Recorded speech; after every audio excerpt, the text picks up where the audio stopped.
Hello and welcome to another Wicked Gameplay episode. Today we're in FSX Steam Edition and we're looking at quite possibly one of the best aircrafts that you could buy, at least a single prop aircraft, and that is the Lancair Legacy by RealAir Simulations.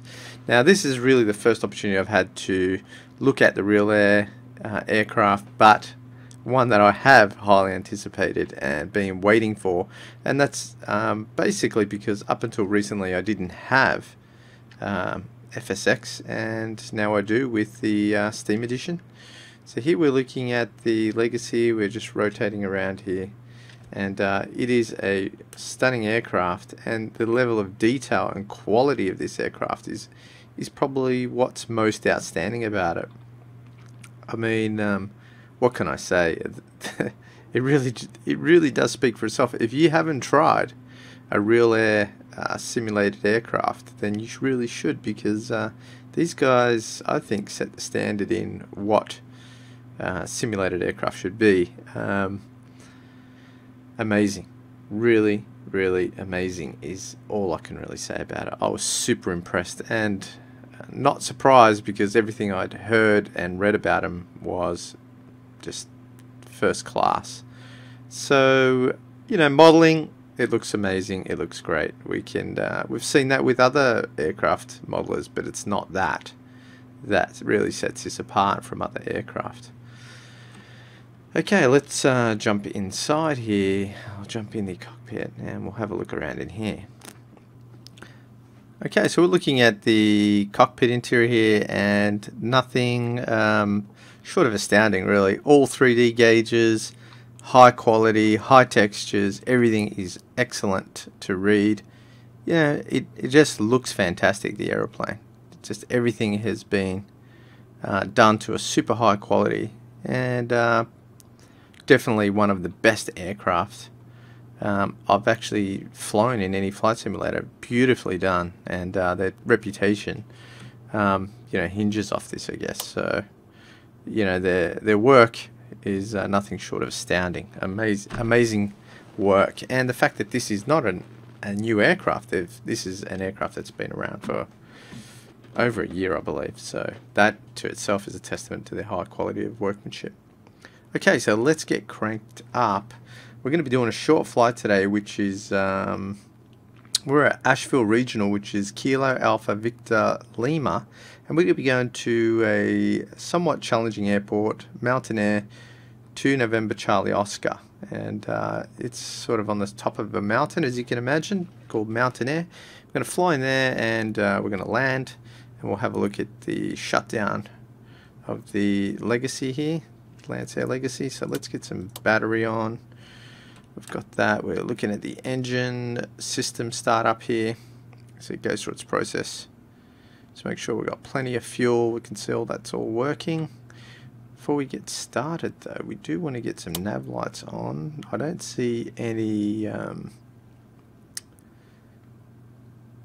beacons for this particular aircraft, so I guess it doesn't have one. So I'm using my nav lights. Let's get my throttle full rich.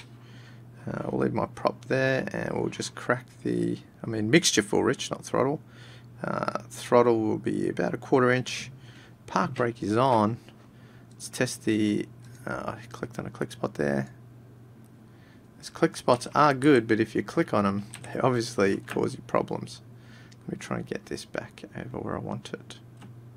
Annunciator panel. Okay, that looks good.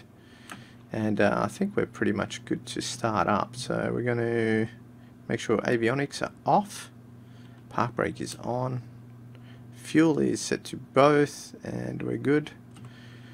Okay, so let's get some. Oh, had my switch already on there. Get this here. Fuel boost on. Let's get this.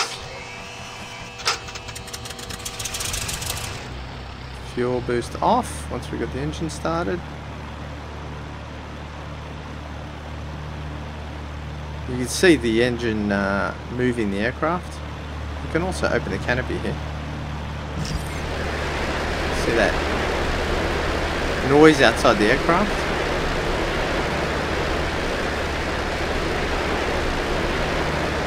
closer.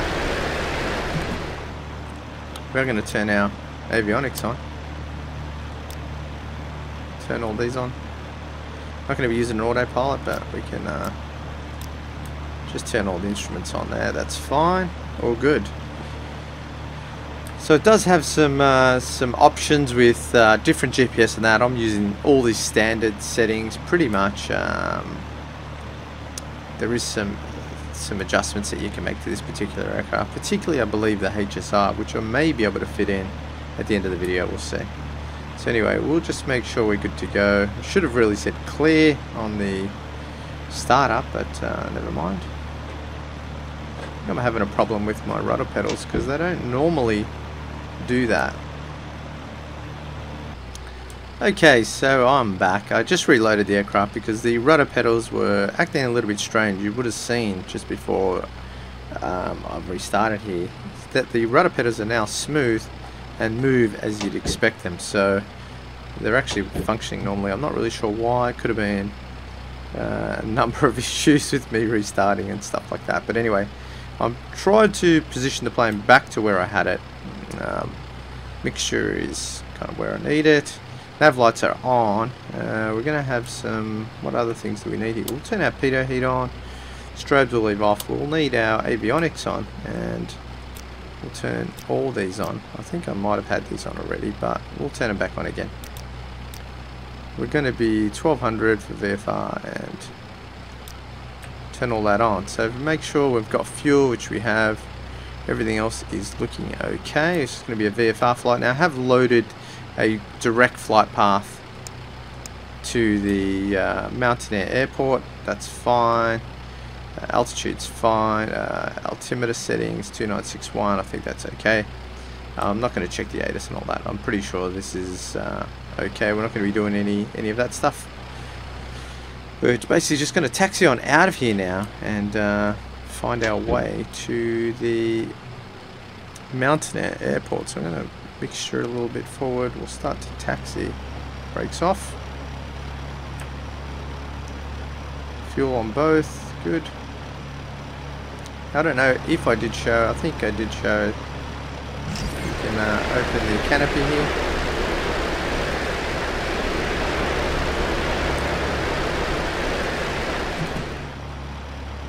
Okay, so let's just taxi out of here. Alright, let's get this thing going.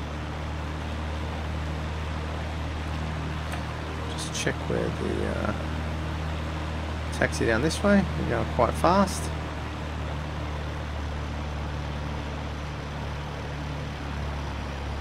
You can see she'll bounce and give you that braking sounds. Very, very cool.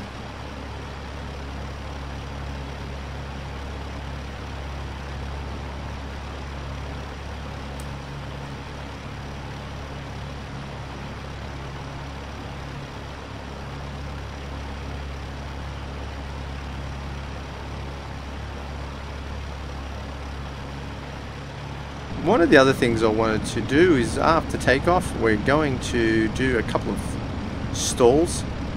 I just want to show you a very cool feature of this aircraft that I don't think I've experienced in any other simulation aircraft, so that just goes to show how much these guys put into these particular planes, the RealAir guys. Very, very cool. I believe they've developed their own kind of AccuSim, if you want to call it that, their own flight dynamics for their aircraft that is programmed outside of FSX or is built into the aircraft in some form. Okay, so we're just going to get ready to do a run up here. Let's stop here and we'll put our brake on. Brakes on. We want to get our engine going to 1500 RPM. So what I might do is full mixture, full throttle. We'll get it up to 1500. Come on, 1500. Okay, close enough. Check our prop. Good. Check the magnetos. 1475. And the left magneto, 1475. So that's good.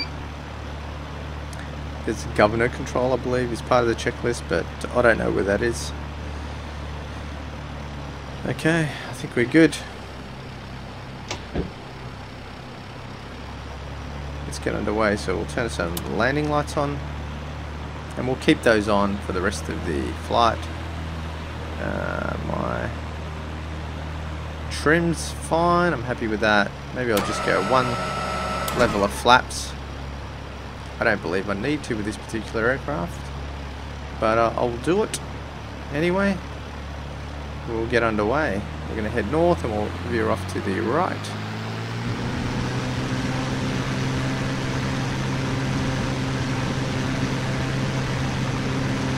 See the sun glare? Start to pull back. Positive brake. Make that a little bit longer. Gear up. You hear that thumping of the gear is very, very cool. Flaps up.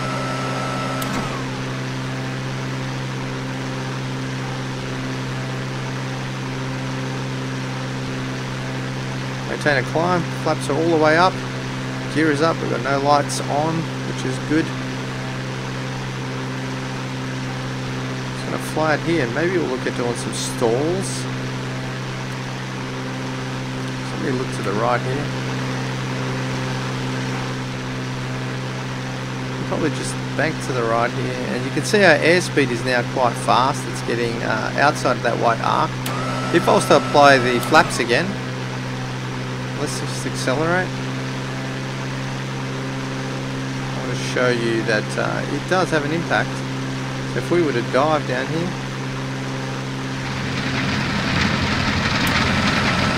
turn those off, because it will break them. You can hear that it does start making a lot of noise. Okay, so what we'll do is you can see what would happen there. Now if you do continue to not exceed the limits of the flaps, it will break. They will go bang, and that'll be the end of it. So what I want to do is get some airspeed. We have a little bit of wind, get some altitude here. And we'll do a nose, not a nosedive, but a stall.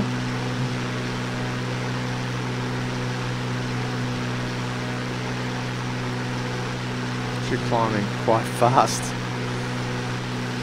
Bring that nose down a little bit. So we head out.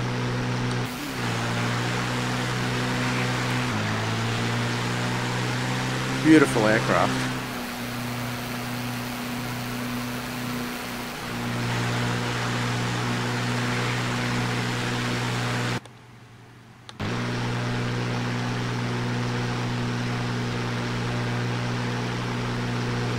Want to get some more altitude before we start doing some of those stalls.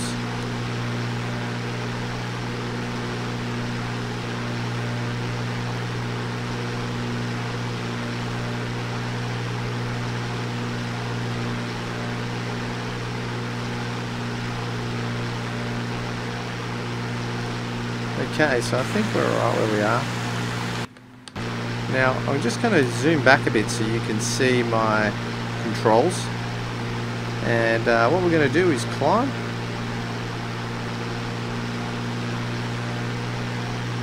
We'll climb up to a stall. I'm going to hold it. Starting to buff it. Falls. You'll see I'm still pulling back on the yoke, on the stick, and it will continue to stall even though the nose is down. You must let go and allow it to recover. And that is very, very cool. Very, very cool. Let's maybe see if we can do that one more time. Go up for a stall. You'll see here's normal. Hit that center of the yoke or stick. We'll climb. We'll climb it up to a stall. She's gonna stall. She's just about there. I'm pulling back. You can see I'm pulling back. She buffets. She's still stalling. She continues to stall because I haven't let go of the yoke or the rudder. I must let it go forward. and allow it to recover. Now, I don't know if any other aircraft do that. I don't think I've ever seen any other aircraft in a simulator do that, and I believe that is fairly true. I'd love to hear a real pilot's point of view on that, because I believe that is the correct stall, I guess, stall characteristics of an aeroplane. Well, maybe not all airplanes, I don't know. Let me know if you're a pilot, if that's typically what happens in a stall. But I think that's pretty cool, and if that is real stall, how a plane actually stalls, that you must let go of the rudder. Oh, not the rudder, the stick. I'm getting confused with my terminology. If you must let go of the stick, then yeah, that's pretty cool. Because it's sort of allowing you to learn some of these things in a simulated environment where you're not going to hurt yourself.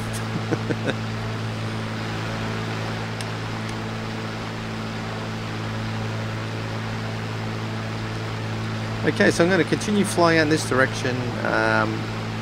We get a little bit closer to Mountain Air. We'll come back and we'll come in for a landing there, and hopefully it will be smooth and not too dramatic. So I'll see you all soon. Okay, so I've just got ourselves lined up with the runway after some problems recording. I'm going to bleed off some speed now. Let's get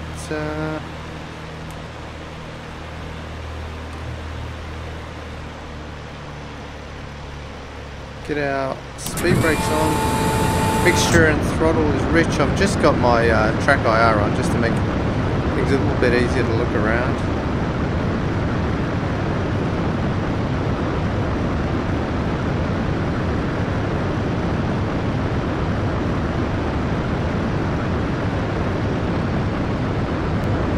Get my gear down, probably a little bit fast, but should be okay. 3 green, that's going to help us bleed off some speed. Still way too early for flaps.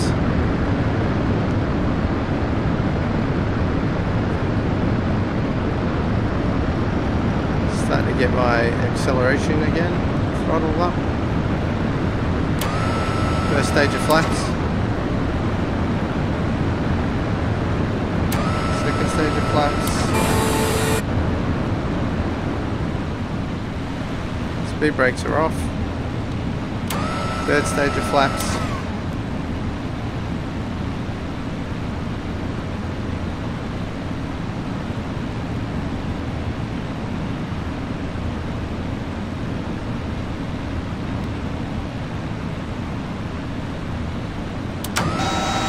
Oops.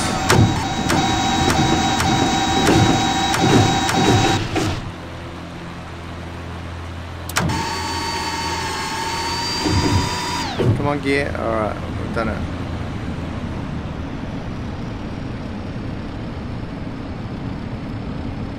Get it down. Hard on the brakes. A little bit off the runway, but I accidentally flicked my gears on the way down.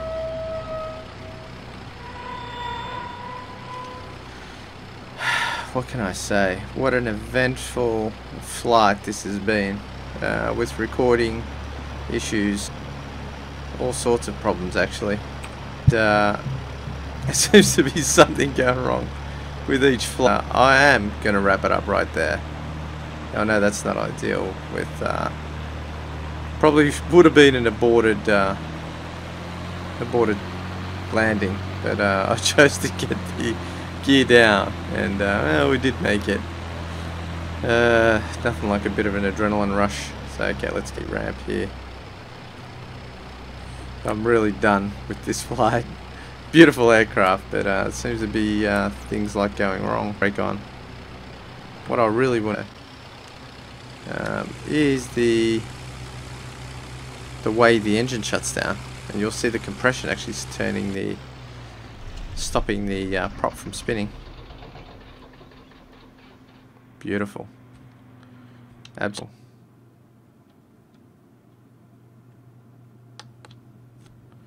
So we'll shut this all down. Speed brake goes.